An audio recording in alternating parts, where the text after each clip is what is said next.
Prime Minister Scott Morrison has condemned the aiming of a laser from a Chinese naval vessel at an Australian aircraft as an act of intimidation.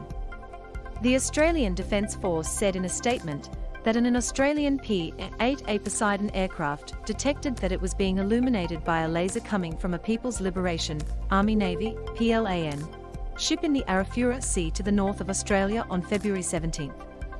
Mr. Morrison said while the incident was of concern, it was not a surprise to see Chinese vessels in the area.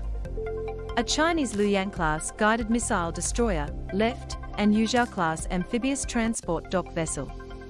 Australian Defence Force. We've had vessels off our coast, off the Queensland coast, keeping a close watch on Australia. And I can assure you, we keep a close watch on them, he said.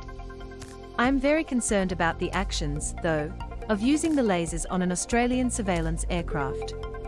That is, I can see it no other way than an act of intimidation, one that was unprovoked, unwarranted, and Australia will never accept such acts of intimidation. While the incident did not take place in Australian waters, it was in Australia's exclusive economic zone.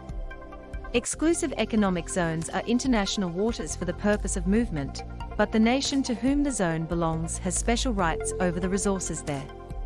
I have no doubt that it had been an Australian vessel, or a British vessel, American vessel, a French vessel, a Japanese vessel for that matter, or German, that was going through a similar waters up in the South China Sea, and that was done to a Chinese surveillance aircraft, then I think people can guess about what reaction to that would have been, Mr. Morrison said. So it was a dangerous act.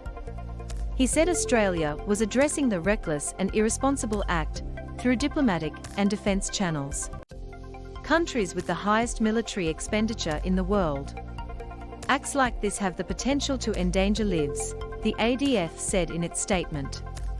We strongly condemn unprofessional and unsafe military conduct.